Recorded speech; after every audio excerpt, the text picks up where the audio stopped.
저는 오늘 사무엘 이야기를 좀 하려고 합니다. 사무엘이 한밤중에 겪었던 이야기.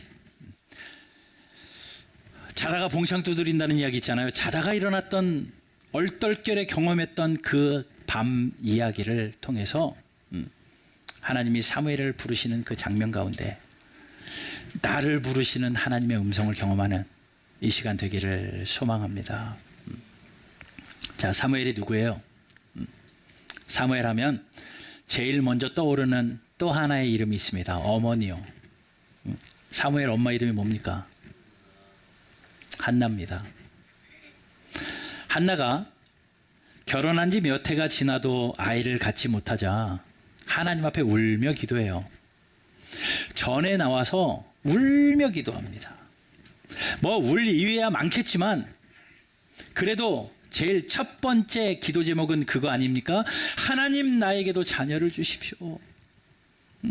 얼마나 정신 놓고 울며 기도했는지 그 제사장 엘리가 술 취한 여자인 줄 착각할 정도로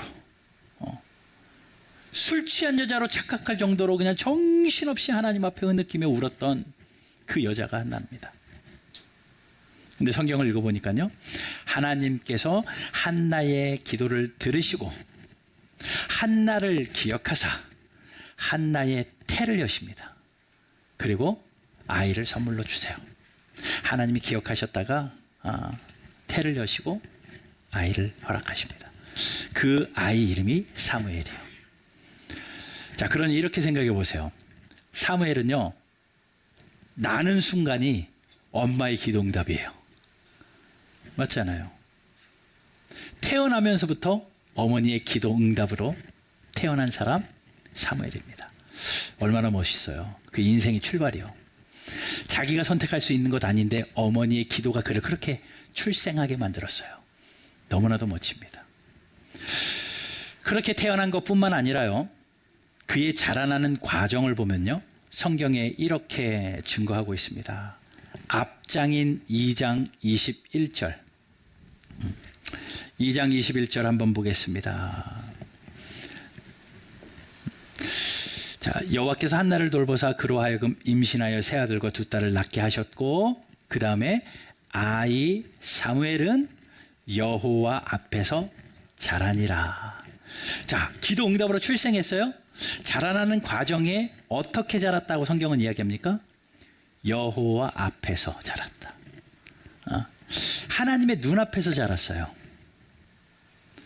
사무엘이 자라나는 그 모든 과정을 하나님이 지켜보셨다고요. 하나님 앞에서 자랐습니다. 그러니 엄마가 아이를 키울 때 아이 앞에 있는 어머니를 상상해 보십시오. 아이 보는 엄마는요, 그 아이가 위험에 처하면 얼른 보호해 줍니다. 그리고 갈 길도 인도해 줍니다.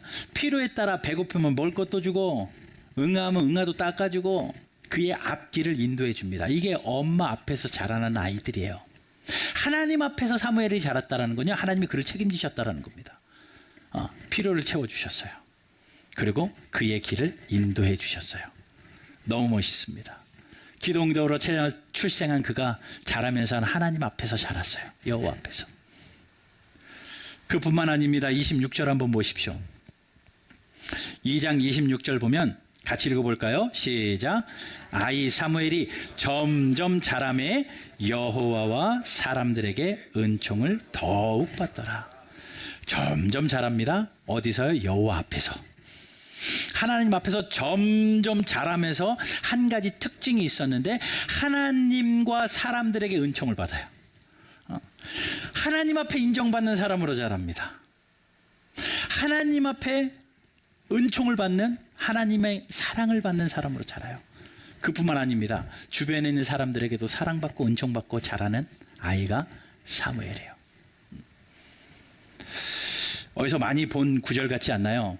누가복음 2장 52절에 보게 되면요, 예수님에 대한 이야기가 나와요. 예수님이 이 땅에서 자라실 때 이야기는 별로 없거든요. 그런데 이 한 구절이 예수님의 유소년기를 압축하여 표현합니다. 우리 같이 한번 읽어봅시다. 시작. 예수는 지혜와 키가 자라가며 하나님과 사람에게 더욱 사랑스러워하시더라. 아멘. 예수님이 이러셨다고요. 한마디로 딱 예수님의 유선연기를 한 줄로 딱 정리한 게 이거예요. 자라나면서 키도 자라고 지혜도 자라면서 하나님에게도 더욱 사랑스러워지고 사람들에게도 더욱 사랑스러워졌던 게 예수님이에요. 그런데 예수님보다 약 1100년 전 사람이 사무엘입니다. 사무엘 이후에 1100년 후에 태어난 분이 예수님인데, 그 예수님에게 주어졌던 칭찬이요, 예수님에 대해졌던 그 유선연기의 한 줄이요, 이미 사무엘에게도 주어졌어요. 그러니 사무엘은요, 기도응답으로 출생하고요, 자라면서 하나님 앞에서 자랐고요, 자라면서 예수님처럼, 이미도 예수님처럼 사랑스러워가고 또 은총을 받으며 살았던 사람. 그리고 그는 36개월이 되자, 젖을 떼자마자 어머니가요, 서원한 대로 뭐라고 서원했냐면, 기도하면서 하나님 나에게 아들을 주시면 내가 이 아들 하나님 앞에 바치겠습니다, 서원했거든요. 그래서 젖대고 36개월, 약 대략 젖대고 36개월 되었을 때 그 아이를 제사장 엘리에게 던져줍니다. 성전에서 키워주십시오, 하나님 앞에 드립니다. 그 아이를, 내가 젖먹여야 하는 그 어쩔 수 없는 상황에는 그 아이를 품에 안고 키우지만, 아이가 이제 젖을 떼고 나니 하나님의 전에 들여서 성전에서 자라게 합니다. 그래서 엘리의 손에 자라요. 제사장 엘리의 손에서 자라나는 사람, 이게 사무엘입니다. 너무 멋있지 않아요? 기도응답으로 출생했습니다. 여호와 앞에서 자랐습니다. 하나님과 사람들에게 은총받으며 사랑스럽게 자랐고 성전에서 자랐습니다. 저는 기도해요. 바라고 원하기는 여러분들의 가정의 모든 자녀들이 이런 복이 있기를 주 예수 그리스도의 이름으로 축원합니다. 우리 옆에서 예배드리는 이 아이들이, 또 부모님과 손잡고 오는 모든 아이들이 기도의 응답이요, 여호와 앞에서 자랄 뿐만 아니라 키가 자라면서 하나님과 사람에게 은총스러워 가고 성전에서 이렇게 멋지게 자라나는 우리의 다음 세대들 꼭 되기를 주 예수 그리스도의 이름으로 축원합니다. 그런데 한 가지 좀 의아한 건요, 이 제사장 엘리에게, 한 사무엘을 키워냈던 제사장 엘리에게 아들이 2명이 있었습니다. 2장 22절 25절 쭉 읽어보면 그 아들이 둘이 있었는데 누구냐면요, 홈리하고 비느하스예요. 그러니 어떻게 보면 한 제사장 손에서 또 한 성전 안에서 자란 세 아이가 있습니다. 제사장의 2 아들과 한나의 아들 사무엘이요. 그런데 성경은 대조적으로 표현합니다. 사무엘은 점점 사랑스러워가고 점점 은총을 받았는데 홈리와 비느하스는 행실이 나빠요. 하나님의 말씀 안에서 자라고 성전 안에서 자란 것 같은데 행실이 나쁩니다. 그리고 결국은 그 끝이 차원이 다른 비참해집니다. 여러분, 여기서 깨달을 수 있는 진리는 뭐냐면요, 한 성전 안에 있다고 다 똑같지 않다라는 겁니다. 믿음이라고 다 같은 믿음이 아니라는 겁니다. 교회 문턱을 밟는다고, 교회 안에 들어와 있다고 안전한 것만은 아니라는 거예요. 여러분들이 주일날 예배당 안에 앉아 있다고 해서 이게 안전한 게 아닙니다. 홈리와 비느하스는 제사장의 아들로서 그 안에서 자랐거든요. 그러고 보면요, 사탄은요 점점 우는 사자와 같이 삼킬 자를 찾는데요, 마지막 때일수록 어떻게든 넘어뜨리고 어떻게든 쓰러뜨리려고요. 사탄의 주 표적이 교회 안에 있겠습니까? 세상에 있겠습니까? 세상에 있는 사람들은 이미도 사탄이 언제든지 넘어뜨릴 수 있고 언제든지 자기의 수하기 때문에 그들에게는 신경이 없어요. 사탄은 호시탐탐 누굴 노리냐면요, 예배자들, 교회 안에 있는 사람들 넘어뜨리려고 눈에 불을 켜고 두루 찾는 이때입니다. 그러니 여러분, 깨어 있어야 돼요. 홈리와 비느하스처럼 같은 성전에서 나쁜 행실로 비참한 말로를 겪는 인생이 아니라 사무엘처럼 점점 자라면서 하나님과 사랑 앞에 사랑스러워가며 아름답게 세워져가는 저와 여러분들 되시기를 주 예수 그리스도 이름으로 축원합니다. 오늘 본문으로 와서 이제 그 한 밤이 되었습니다. 그 밤에 되었는데 하나님이 사무엘을 찾아가셔서 먼저 부르는 거죠. 사무엘아, 사무엘아. 자고 있는 사무엘에게 사무엘이 벌떡 일어나서 나를 부르는 소리는 엘리밖에 없는 거예요. 왜냐하면 그동안도 계속 그 소리를 들었거든요. 자다가 엘리 제사장이 사무엘아 부르면 네 하고 달려갔던 그 경험이 있습니다. 자다가 부르는 소리는 언제나 그 소리였기 때문에 엘리에게 달려가요. 가서 제사장님 부르셨습니까? 저 여기 있습니다. 그랬더니 제사장이 이야기하네요. 내가 너를 부르지 않았다.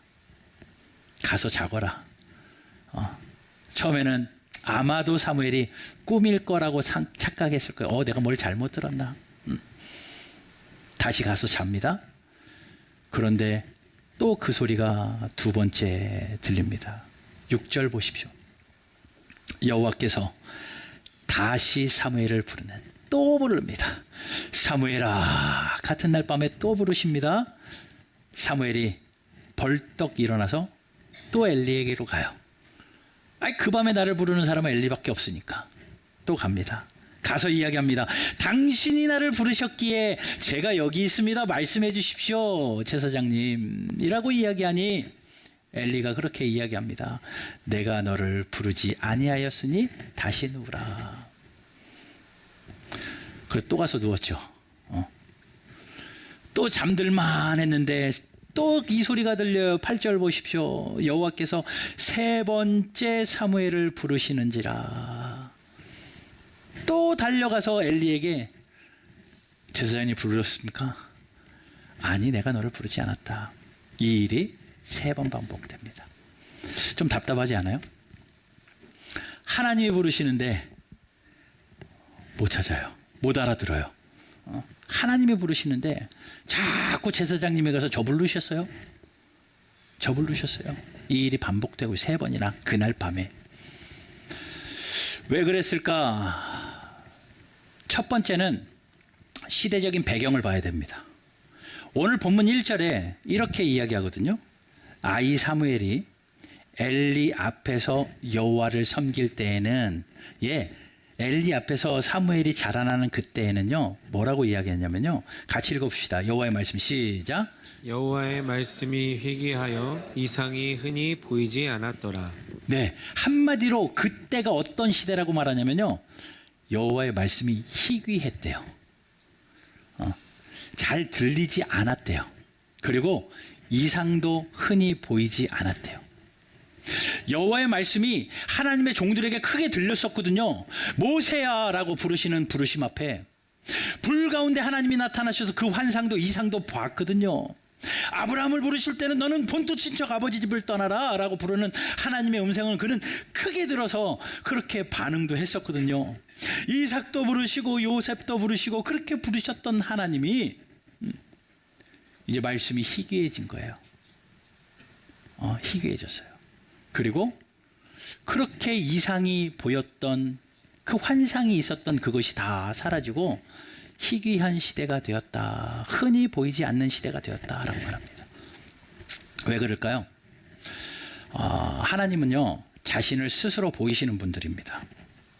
하나님은 스스로 자신을 보이시는 분인데 자신을 계시하신다고 그러잖아요. 나타내 보이십니다. 여러 가지 환상으로 자신을 보이시고 환상 가운데 또 우레와 같은 목소리로 자신을 나타내 보이십니다. 그런데 이 하나님의 나타나심이 희귀하다라는 이유는요, 하나님이 스스로 자신을 감추셨다라는 거예요. 나타내시지 않으시려고 일부러 자신을 감추고 계시는 시대라는 겁니다. 왜 그랬을까? 너무나도 죄가 많아서. 하나님이 나타내 보여주실 때가 아니기 때문에 하나님이 스스로 자신을 감추셨습니다. 죄가 많고 사회가 혼탁하고 하나님을 예배하는 것들이 다 형식만 남아있는 그때에 하나님께서 자신을 스스로 감추셨습니다. 그래서 말씀이 잘 들리지 않는 희귀한 시대였어요. 또 하나는 하나님이 말씀하시기는 했을 텐데 희귀하다고 하니까는 없는 건 아니에요. 가끔 말씀하셨을 텐데, 아니 더 자주 말씀하셨을 텐데 사람들 입장에서 희귀한 겁니다. 못 알아듣는 거, 무감각한 거죠. 무뎌진 거예요. 부르시는데 또 말씀하시는데 내가 귀를 막고 있으니까 안 들립니다. 내 정신이 다른 곳에 팔렸으니까 안 들립니다. 내 목소리가 너무나도 크고 내 생각이 너무나도 크기 때문에 안 들립니다. 그런 시대예요. 종합해 볼까요?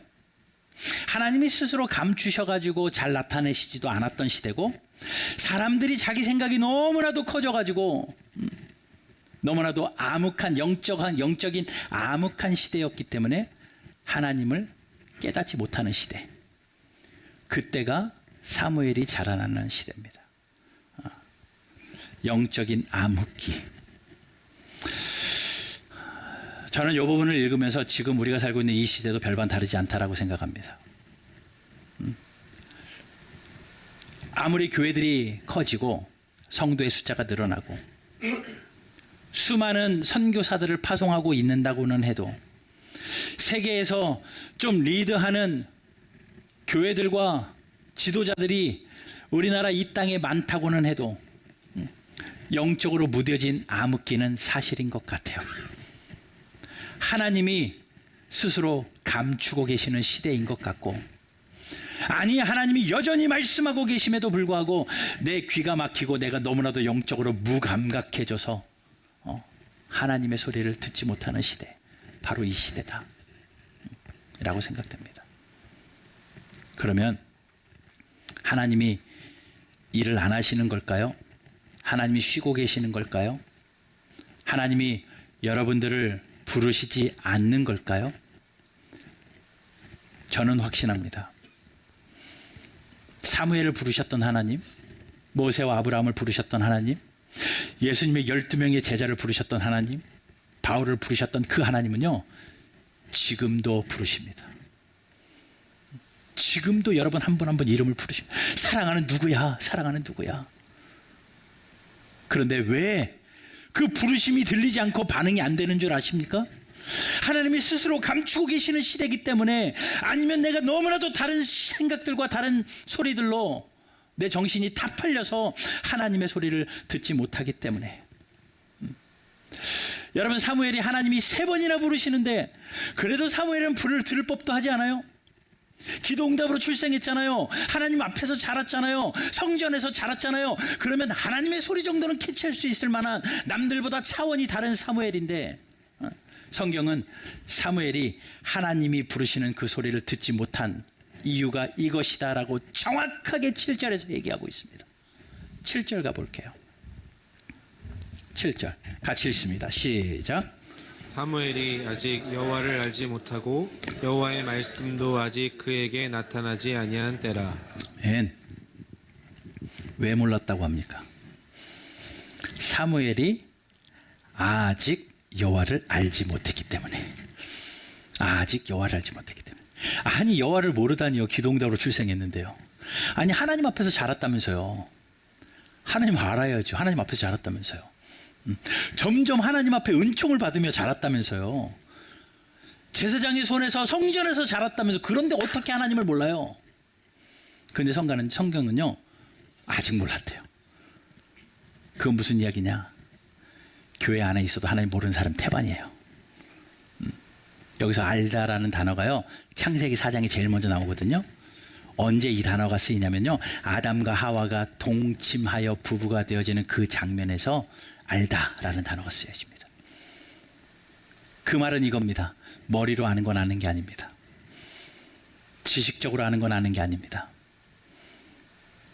영적으로, 몸으로, 전 인격으로 알아가는 그 알물 이야기하는 거예요. 그러니 사무엘은요, 하나님을 왜 몰랐겠어요? 하나님의 이름 알죠. 와, 우리 엄마가 나 기도해서 태어나서 알았죠. 와, 나는 하나님 앞에서 성전 안에서 이렇게 자른 거다 알았죠. 하나님의 이름을 부르고 하나님을 알았던 사무엘인데, 그 알면 하나님이 보시기에 아는 게 아니었던 거예요. 그 아는 것은 지식적인 아는 것으로 끝나는 겁니다. 경험적으로 그냥 나의 습관적으로 해왔던 대로 아는 것입니다. 진짜 하나님을 아는 건요, 전인격적인 체험이에요. 전인격적으로 만나 아는 겁니다. 그 알미 필요해요. 여러분, 우리가 하나님 아니까 적어도 여기 와서 예배하잖아요. 하나님 모르는데 여기 와서 앉아 계신 분이 어디 있습니까? 다 머리로는 알죠. 생각으로는 알죠. 그리고 우리의 가닥이 있잖아요. 몇십 년 예배했던 가닥이 있잖아요. 교회를 섬겼던 가닥이 있잖아요. 그래서 하나님을 알고 교회를 알아요. 그래서 예배하는 방법도 알고요, 교회를 섬기는 방법도 알아요. 어떻게 해야 되는지 다 알아요. 그런데 하나님이 나에게 부르시는 소리가 왜 안 들리는 줄 아십니까? 지식적으로 알고 있기 때문에.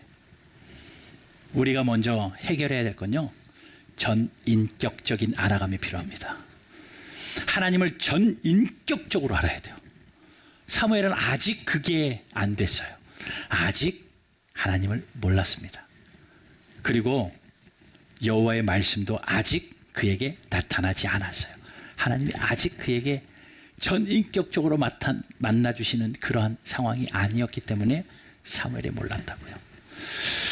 여러분, 우리가 이 시대 가운데 하나님을 더 알기를 바라고 원하기는 우리 바른교회 모든 성도님들, 제발 머리로 하나님 하나씩 하나씩 알아가는 게 아니라 그냥 형식으로, 그냥 습관으로 교회를 알아가는 게 아니라 전인격적으로 알아가는 저 여러분들 꼭 되기를 주 예수 그리스도의 이름으로 축원합니다. 또 왜 하나님을 못 깨달았을까 생각해 보니까 이런 생각도 문득 떠오르더라고요. 내 소리가 너무 커요. 하나님이 잔잔하게 사랑하는 정연아라고 부르시는데, 정연이는 제 이름이에요. 부르시는데 내 소리가 너무 커요. 여러분, 누가 이야기하는데 내가 막 소리 지르고 있으면 그 소리가 들리겠습니까? 제가 예전에 어디 공장에 신방을 갔습니다. 근데 그 공장이 굉장히 시끄럽더라고요.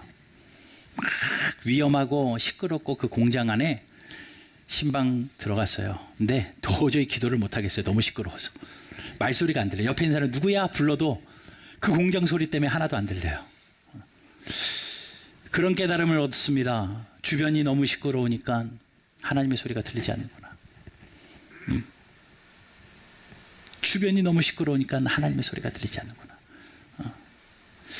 이번 청년들 2박 3일로 수련회 다녀오는데 제가 가졌던 저의 생각은 이것입니다. 장소는 본인들이 정했어요. 그런데 주제는 제가 정했습니다. 함께 걷는 예수님의 제자들이다. 그래서 예수님의 부르심에 대해서 묵상하고 그 제자들의 삶에 대해서 공부하고, 제가 바랬던 것은 청년들이 너무 시끄럽거든요. 나쁜 시끄러움에 자기 귀가 너무 시끄러, 자기 목소리가 크고 자기 주장이 세고 또 주변에서 듣는 소리들이 너무 커서, 세상에서 듣는 소리들이 너무 커가지고 하나님을 못 들어요. 그래서 이번에는 그 장소를 정했으니 조용히 걷자, 그런 생각을 했습니다. 그래서 섬에 가서 진짜 그냥 하루 종일 걸을 생각이었어요. 그래서 제가 준비물을 딱 줬습니다. 헤드폰 하나씩 가져오시오. 그리고 플레이리스트를 만들어라. 다 똑같은 찬양 50분짜리 플레이리스트를 만들어라 해가지고 핸드폰 같은 거 하지 말고 다 주머니에 넣고, 여기서부터 여기까지 한 2km는 그냥 조용히 아무것도 하지 말고, 말도 하지 말고, 서로 말도 하지 말고 혼자 걸어라. 하나님과 대화하면서.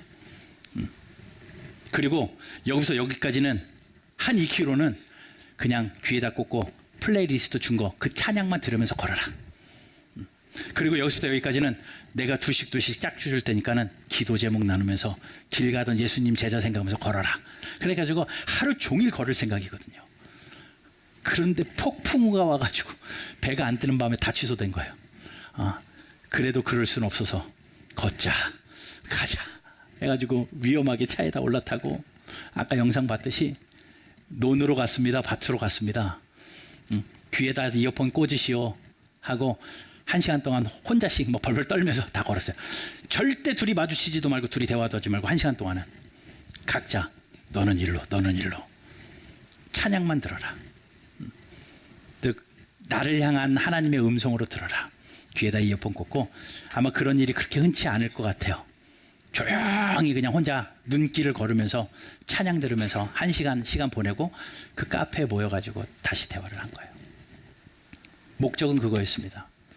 좀 주변 소리에 너무 시끄럽고 틈만 나면 핸드폰하고 틈만 나면 유튜브 하면서 다른 거 듣는데 다 그만두고 하나님이 나에게 들려주시는 찬양에 한 시간 동안 좀 빠져보자. 조용히 묵상하면서 걷자 하고 그 시간을 보냈습니다. 정말 유익한 시간이었고 정말 고마운 시간이었고 정말 감사한 시간이었어요. 동일합니다. 내 생각이 너무 많아요. 그리고 내 소리가 너무나 커요. 내 목소리가 너무나 커요. 그리고 내가 좋아하는 주변의 소리가 나에게 너무 크게 들려요. 그러다 보니 하나님이 부르시는 소리가 안 들려요. 하나님은 지금도 부르시는데 사랑하는 누구야 사랑하는 누구야 하나님 지금도 부르시는데 못 듣고 있다고요. 못 듣고 있다고요. 그런데 여러분 여기서 착각하지 마십시오. 하나님이 부르신다고 해서 우리 고막을 울리는 누구누구야 그 소리로 들릴 거라고 착각하지는 마십시오. 이 구약의 시대에 사무엘을 부르셨던 하나님은요 진짜 고막을 울리는 소리였을 거예요. 사무엘아 사무엘아. 아브라함을 부르시는 소라도 하나님께서 그렇게 부르시는 소리였을 겁니다. 천둥과 우레와 같은 소리로 하나님이 하나님의 사람들을 그렇게 직접 환상으로 이상으로 부르셨을 겁니다. 근데 지금은 그렇게 부르실까요? 아니요. 성경을 정확하게 보십시오. 히브리서 1장 가볼게요. 히브리서 1장 1절. 옛적에 선지자들을 통하여 사무엘과 같은 또 그 이상의 많은 구약의 선지자들을 통하여 여러 부분과 여러 모양으로 우리 조상들에게 말씀하셨던 하나님이 이렇게 부르셨잖아요. 사무엘을 부르시듯이 이렇게 부르셨던 하나님이요 2절 같이 읽습니다. 시작. 이 모든 날 마지막에는 아들을 통하여 우리에게 말씀하셨습니다. 아멘. 거기까지만 봐요. 이 모든 날 마지막에는 지금 마지막 때를 살고 있는 저와 여러분들이 살아가는 이 시대에는요 하나님이 어떻게 말씀하시냐면요 우리 고막으로 안 울린다니까요. 꿈의 환상으로 안 나타나요. 하나님께서 여러분 앞에 딱 나타나가지고 불과 환상으로 막 구름으로 나타나시지 않는다고요. 이상으로 환상으로 나타나시지 않으시고 이 마지막 때는 하나님이 아들을 통하여 우리에게 말씀하셔요. 그 아들이 누군데요? 예수 그리스도십니다. 그 예수님은 하늘 영광 다 보자 버리시고 말씀이 육신이 되어 우리 가운데 오신 예수님입니다.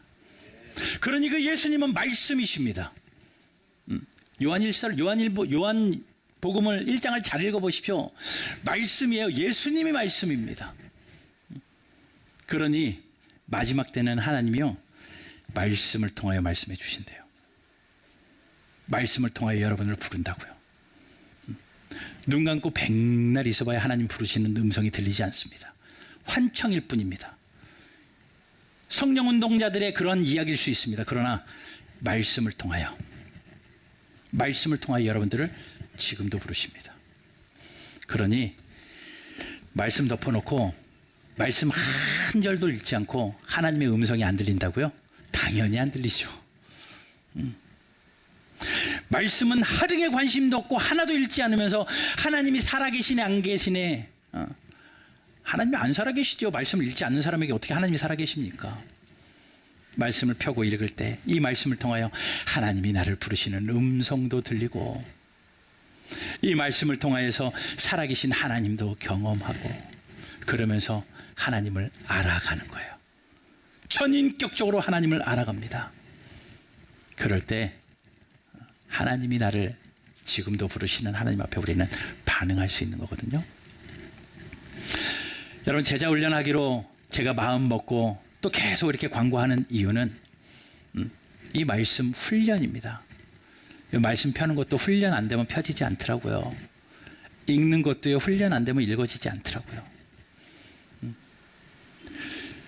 그리스도인들을 주의 군사라고 하잖아요. 강력한 주의 군사라고 하잖아요. 마른 뼈들의 환상 이야기했잖아요. 에스겔의 마른 뼈들의 환상들이 일어날 때 주의 군대로 일어납니다. 군대로, 군사로 일어납니다. 훈련되지 않은 군사가 군사입니까? 훈련되지 않은 주의 백성이 하나님의 나라의 주의 군사입니까? 훈련돼야 돼요. 말씀도 훈련돼요. 다 제자 훈련하십시오. 훈련돼야 됩니다. 하나님의 말씀을 보는 훈련, 하나님의 말씀 앞에 반응하는 훈련. 마지막으로 한 가지만 더 보면요, 엘리가 이제 딱 눈치챘어요. 3번이나 반복되니까. 그래도 제사장이 좀 나아요. 3번이나 딱 반복된 걸 보더니 그가 19절에서 그렇게 말합니다. 사무엘에게 이르되 가서 누웠다가 이번에도 또 부르시거들랑 내가 아니라 하나님인데 너는 이제 이렇게 대답해라 라고 가르쳐 줍니다. 뭐라고요? 여호와여 말씀하옵소서 주의 종이 듣겠나이다. 이것만 해라. 여호와여 말씀하옵소서 주의 종이 듣겠나이다. 이것만 해라. 그 가르침을 받고 사무엘은 다시 잠자리에 누웠습니다. 10절 보니까 여호와께서 임하여 서서 전과 같이 사무엘아 사무엘아 부르는지라. 아직은 하나님을 잘 몰라요. 그런데 배웠잖아요. 그래서 그 배운 대로 그대로 반응합니다. 말씀하옵소서 주의 종이 듣겠나이다. 그때 하나님이 11절에 사명을 주십니다. 여호와께서 사무엘에게 이르시되 보라 내가 이스라엘 중에 한 일을 행하리니 그것을 듣는 자마다 두 귀가 울리리라 하면서 그에게 사명을 주시고 하나님께서 그를 통하여 하나님의 나라의 일들을 이루어 가십니다. 부르시는 장면이에요. 그런데 여러분 꼭 기억해야 될 것은요, 예 말씀하옵소서 주의 종이 듣겠나이다. 이 말의 자세가 뭐냐라는 거예요. 예, 일단 말씀해 보십시오. 제가 들어보고 일주일 기도해보고 판단해보고 yes or no를 전해주겠습니다. 이 얘기가 아니거든요. 막 고민이 돼가지고 일단 옵션을 얘기해 보세요. 제가 그 중에서 택일 하겠습니다. 이게 아니거든요. 이 마음의 자세는 말씀만 하십시오. 제가 무조건 하겠습니다. 무슨 얘기를 하든지 어떤 말씀을 하든지 내가 무조건 따르겠습니다. 이 마음 자세입니다. 사무엘은 그 밤에 사무엘아 부르시는데 뭐라고 말씀하실지 모르지만 전혀 모르지만 이 자세는 돼 있어요. 주여 말씀만 하십시오. 제가 하겠습니다. 여러분 이것이 부르심에 반응하는 제자들의 모습이었어요. 예수님의 제자들이요, 예수님이 가면서 너는 나를 따라오너나 할 때 예? 어디 갈 건데요? 뭐 할 건데요? 이런 거 물어보는 제자들 하나도 없었습니다. 전부 다 그물을 버려버립니다. 자기 직업 다 버려버립니다. 심지어 가족도 버립니다. 마태 같은 사람은요 세리장이었거든요. 재산도 두둑했습니다. 그런데 세관에 앉아있는 그것을 보면서 예수님이 나를 따라오너라 했더니 자기가 하던 일 다 그 불을 내려놓고 예수님을 따라갑니다.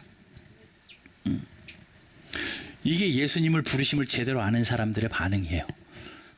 여러분 우리 바른교회 모든 성도님들이 제발 이 말씀을 통하여 주의 부르심을 받기를 바라고, 그럴 때에 듣고 확인하겠습니다가 아니라 들어보고 일주일 기도해보고 내가 금식 좀 해보고 하겠습니다가 아니라 주여 말씀하여 주십시오. 무엇이든지 하겠습니다. 이렇게 반응하는 저와 여러분들 되시기를 주님의 이름으로 축원합니다.